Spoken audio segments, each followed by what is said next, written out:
So when I first started working on cars many years ago, I had very little knowledge and I had very few tools. And over the years, I've gained a bit of knowledge and I've gathered some tools together.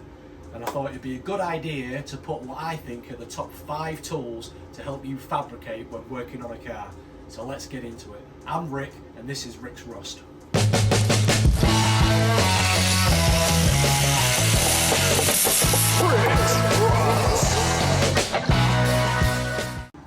Right, so the first one that we'll start off with, a hammer and dolly set.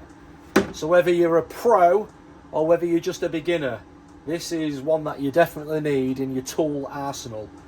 So can get you out of a lot of trouble. For any of you guys that haven't used one before, when welding a panel and you get the heat into the panel and then you basically distort the panel and you end up pushing the panel in, so you end up with your panel like this. Your hammer and dolly set, if you can get behind that panel and you can get your dolly behind there and you can hammer and you can work that bend out. So yeah, a really useful tool, not expensive. I think this was a dearer set, which I think was about £60–65, but you can pick them up a lot cheaper than that, and I'd say that is a definitely must have for any fabricator out there, beginner or pro. And also the ability to be able to use, you can use the dollies. If you've got a vise, you can use these in your vise, clamp them and shape metal around them as well. And they've got various bevels on them. Again, like this, you can clamp this into your vise and then you can bend a plate around here to make this shape, which again, useful. And obviously the hammers always come in use. So yeah, a very much needed tool to have in your arsenal. Yeah, so that's the hammer and dolly set. So next on the list is this metal shear. So this is a bevelly shear, so it's actually at an angle, so it makes cutting around corners doable, whereas some of the straight down shears will just literally cut a straight line. I have actually done a full video on this because it's reasonably new to myself. I've not had it long, and if I'd have known what I know now, I would have bought one years ago. It'll cut through super thick steel. I've cut, I think, up to 2mm steel, and it goes through it like butter, and it's really precise. Not much effort at all, just to cut. I think this is 1.2mm that, and it just goes through that easily. Now there is more wastage, I feel, with this, and it also does curl the panel a little bit on the back side.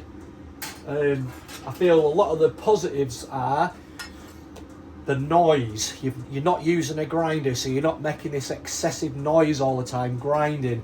And you guys know what it's like. You're making a panel, you've marked the panel out, you grind it, you've got metal dust everywhere, and then you fit it up and it's still not right. So then you grind it again, fit it up still a little bit more, you grind it again. So one panel you might be cutting 4 or 5 times and it's just a ton of noise and a ton of metal dust. Whereas this, nice and quiet, super fast. Like I can cut steel on this way quicker than I can cut it with a grinder, and super safer as well. You're not risking the grinder spinning out of your hand and cutting yourself. The downside is, yeah, you need space to mount it, and it's not expensive, but it's, I think, £125 I paid for that. So if I was starting again, this would be on my list of ones to buy. Without a doubt, and it would have saved a lot of mess and a lot of noise over the years.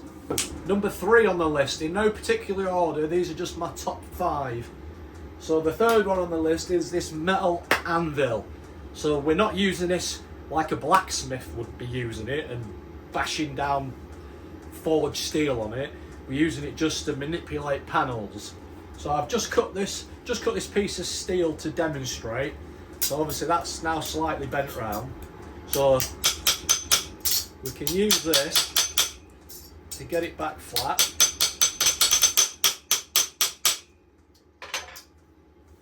And then when we've got it flat, we could put our mark on. I'll do it this way so I can show you.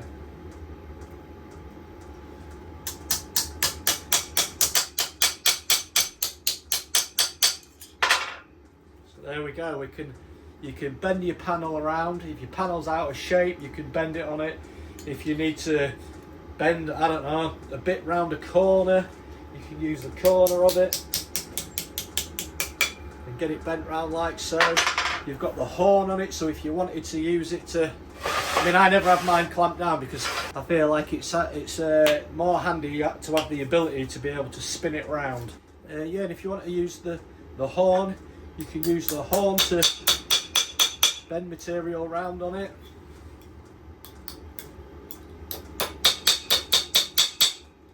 Like so. And yeah, just generally a useful tool to have. Price, this is the Vivor, £66 I believe. It's not £66 in weight, not in money, and I think it was about £100.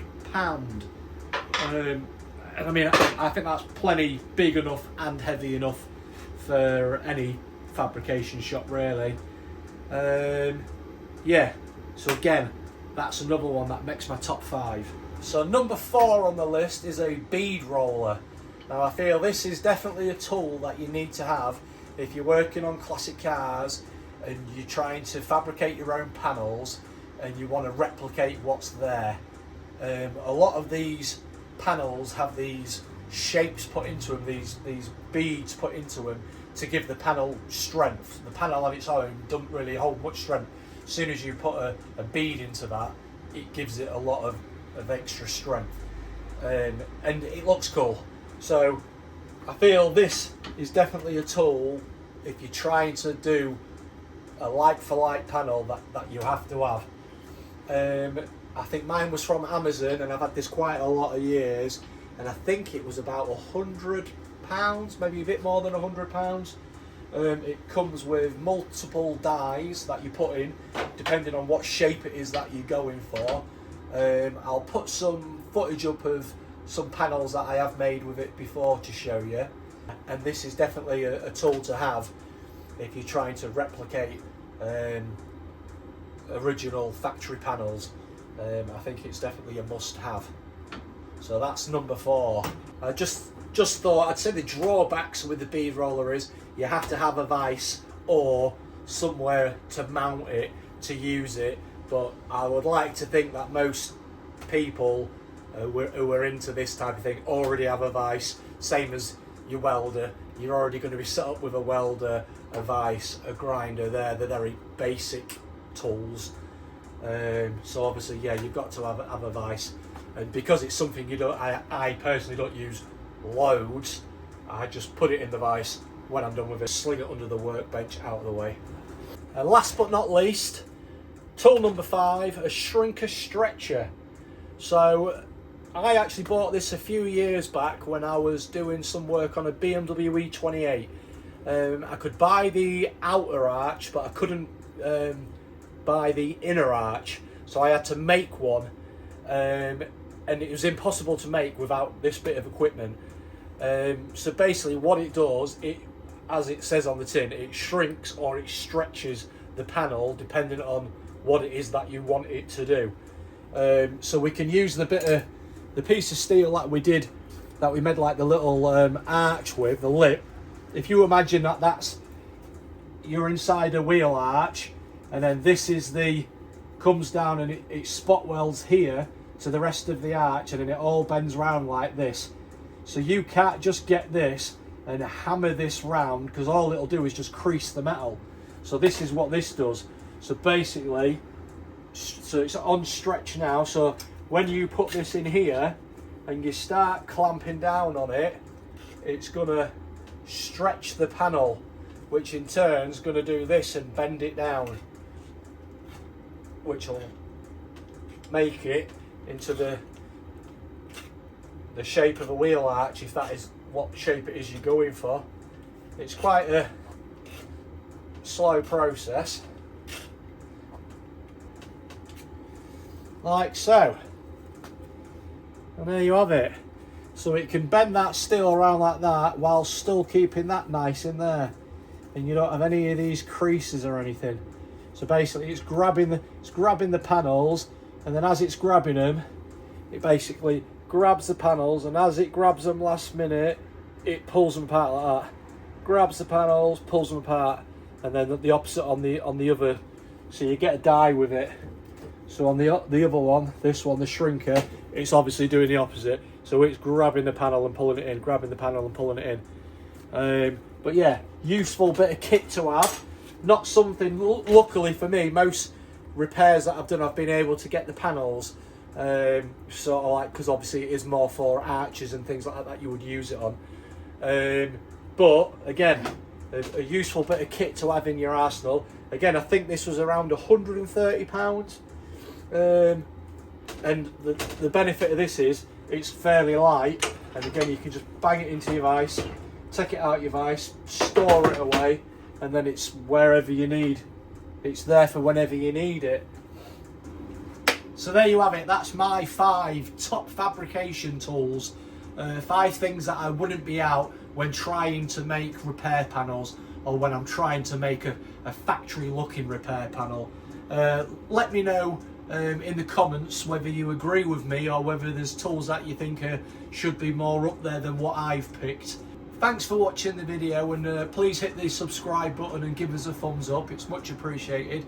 Until the next one, guys, I'll see you later.